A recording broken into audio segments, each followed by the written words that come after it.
हम बंदर से इंसान कैसे बने? मानव सभ्यता का विकास कैसे हुआ? करीब 160 मिलियन सालों तक धरती पर राज करने वाले डायनासोर्स के अस्तित्व को उल्कापिंड ने एक ही झटके में तहस नहस कर दिया। और जब इनका अंत होने लगा तो उस जीव ने अपनी सत्ता जमानी शुरू की जो डायनासोर के राज में छुपे हुए थे। हम बात कर रहे हैं मैमल्स की, जिनके विकास से ही आज हम इंसान इतनी तरक्की कर पा रहे हैं। लेकिन आज से 6 करोड़ साल पहले ऐसा कुछ भी नहीं था। अगर धरती से उल्कापिंड न टकराता तो विशालकाय डायनासोर आज भी धरती पर हुकूमत कर रहे होते, बच बचाकर इधर उधर छुप रहे होते, क्योंकि इनका आकार बहुत ही छोटा था। पर आगे चलकर इनके इसी छोटे आकार ने एवोल्यूशन की इतनी बड़ी क्रांति लाई कि आज पूरी दुनिया ही बदल गई। क्योंकि जब धरती से उल्कापिंड टकराया था तो केवल 10% आबादी ही जिंदा बच पाई थी, जिसे आगे चलकर काफी मुश्किल दौर से गुजरना पड़ा। एस्टेरॉयड के टकराने से जो महाविनाश हुआ, उससे पैदा होने वाली गर्मी ने सभी जीवों का जीना दुश्वार करके रख दिया था। उस समय मैमल्स का आकार चूहों जैसा होता था, जिसका फायदा उठाकर वो जमीन के अंदर छुप जाया करते थे और वातावरण से बच निकलते थे। जबकि डायनासोर का विशालकाय आकार, जो एक वक्त पहले उनके लिए वरदान था और जिसके सहारे इन्होंने पूरी सत्ता चलाई, आज वही आकार इनके विनाश का कारण बन गया था।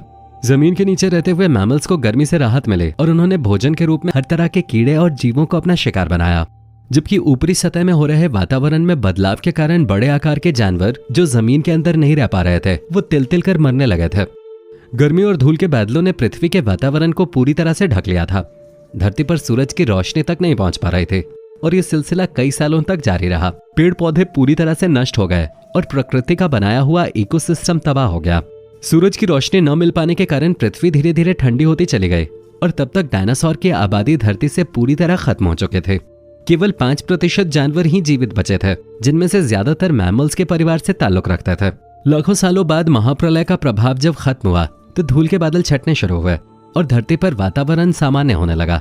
इकोसिस्टम दोबारा से अपने पुराने रूप में आने लगा और एडेप्टिव रेडिएशन के चलते मैमल्स इवॉल्व होना शुरू हो गए, जिसके बाद कई नई प्रजातियों ने जन्म लेना शुरू किया। इस प्रक्रिया में लगभग 5.5 करोड़ साल पहले बंदरों ने जन्म लिया। हालांकि उस समय के बंदरों की शारीरिक बनावट आज के बंदरों से काफी अलग थे। इनकी आंखें आगे की तरफ थीं और शरीर काफी छोटा था। लेकिन ये शारीरिक बनावट ज्यादा समय तक एक जैसी नहीं रहने वाली थी, क्योंकि कुछ ही समय में इनके सिर में एक अहम एवोल्यूशन हुआ, जिसके कारण इनके स्पाइनल कॉर्ड में भी बदलाव आया और ये जीव 4 पैरों की जगह 2 पैरों पे खड़े होकर चलना सीख गए। वैसे एवोल्यूशन का असर प्राइमेट्स के अलावा धरती पर मौजूद पेड़ पौधों और वातावरण में भी देखने को मिल रहा था। धरती का इकोसिस्टम अपने पुराने रूप में आ चुका था और तापमान 24 डिग्री सेल्सियस पहुंच चुका था। और इसी बदलाव के चलते आज से करीब 4.5 करोड़ साल पहले हमारे दिन 24 घंटे के होने लगे और साथ ही हमारी टेक्टोनिक प्लेट्स में भी हलचल हुई। लेकिन टेक्टोनिक प्लेट्स के बदलने पर एक और नई संरचना हुई, जिसमें 2 बड़े महाद्वीप अपनी जगह से खिसक कर एक दूसरे के करीब आ गए। और ये द्वीप कोई और नहीं बल्कि हमारा भारत था। आज के समय के एशिया से जा टकराया था। हालांकि अफ्रीका से अलग होकर एशिया तक पहुंचने में भारत को कई लाखों सालों का वक्त लगा। जब ये टेक्टोनिक प्लेट्स एशिया में जा मिले तो हिमालयन रेंज का निर्माण हुआ और यही कारण है कि उत्तर में भारत की भौगोलिक स्थिति पूरी तरह से बदली हुई है, जहां आपको खूब सारे पहाड़ देखने को मिलेंगे और दुनिया की सबसे ऊंची चोटी माउंट एवरेस्ट भी इन्हीं टेक्टोनिक प्लेट्स के टकराने की वजह से निर्मित हुई थी। पर इसके निर्माण के साथ ही ये बात भी तय हो गई कि आने वाले समय में भारत में कई बड़ी नदियों का निर्माण होने वाला है। जहां एक तरफ धरती के हर द्वीप में विकास शुरू हो चुका था, वहीं दूसरी तरफ जानवर भी एवोल्यूशन की दौड़ में आगे बढ़ते जा रहे थे। जंगलों में भारी गिरावट आ रही थी और ग्रासलैंड का निर्माण हो रहा था और जानवर भी घास के मैदानों में रहना सीख रहे थे। इसी के साथ ही नई प्रजातियों का भी विकास शुरू हो गया था।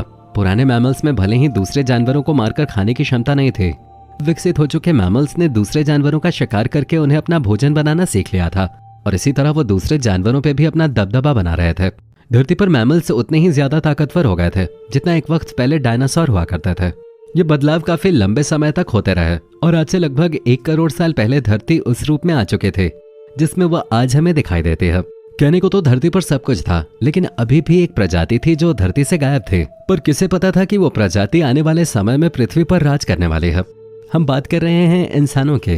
लगभग 40 लाख साल पहले पृथ्वी पर एक बड़ी हलचल देखने को मिले, जिसकी वजह से अफ्रीका द्वीप के पूर्वी इलाकों में एक नई माउंटेन रेंज बन गई, जिसे आज ईस्ट अफ्रीकन रिफ्ट वैली के नाम से जाना जाता है। इन माउंटेन रेंज के निर्माण से केवल भौगोलिक स्थिति में ही बदलाव नहीं हुआ, बल्कि वातावरण भी बदल गया। वहां मौजूद जंगलों में हवा का प्रवाह कम हो गया, जिससे मौसमी हवा वहां नहीं पहुंच पा रही थी और नमी की कमी से जंगल सूखने लगे थे। बारिश न होने के कारण ये क्षेत्र पूरी तरह से सूखने लगा।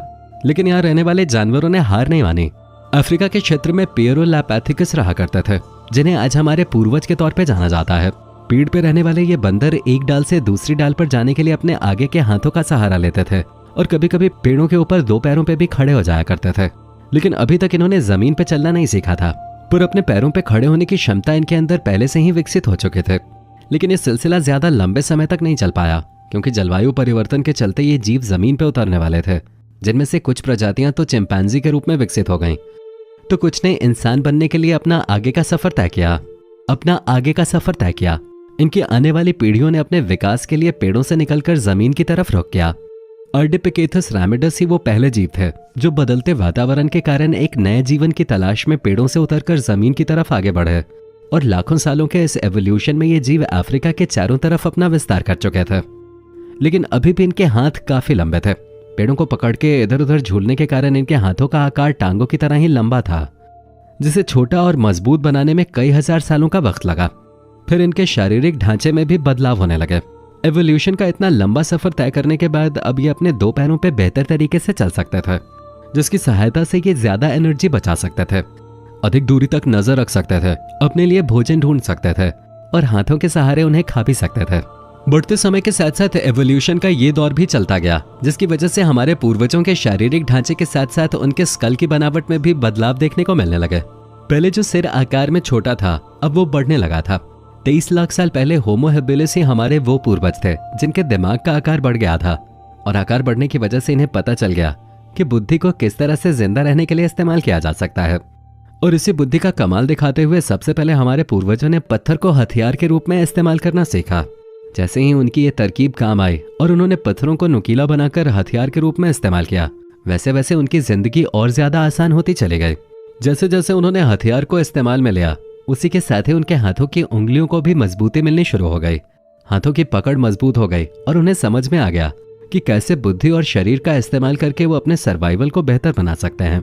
वो ये जान गए थे कि हथियारों के इस्तेमाल से कैसे समूह में शिकार करके अपनी भूख को शांत किया जा सकता है। होमो इरेक्टस हमारे वो पहले पूर्वज थे जिन्होंने ग्रुप में शिकार करना शुरू किया, और इन्होंने ही सबसे पहले आग की खोज करके पूरे मानव भविष्य को बदल के रख दिया। ये बात तो आप भी मानेंगे कि मानव इतिहास में आग से बड़ी कोई खोज नहीं है। इसी खोज की सहायता से पहले हमारे पूर्वजों ने अंधेरे में रोशनी की और आग में भोजन को पकाकर खाया, जिससे उन्हें चबाने में कम मेहनत लगते थे और उनका दिमाग बेहतर तरीके से चलता था। कहने को तो आज हम मनुष्य सबसे एडवांस दौर में जी रहे हैं, लेकिन अगर हमारे पूर्वजों ने अहम खोजें करके हमें व्यवस्थित समाज न दिया होता तो ये सब कुछ कर पाना नामुमकिन था। क्यों दोस्तों, सही कहा ना हमने? बाकी आपका इंसानों के इस विकास के बारे में क्या कहना है, कमेंट करके जरूर बताएं, और इसी तरह की वीडियोस देखते रहने के लिए चैनल को अभी के अभी सब्सक्राइब कर लें।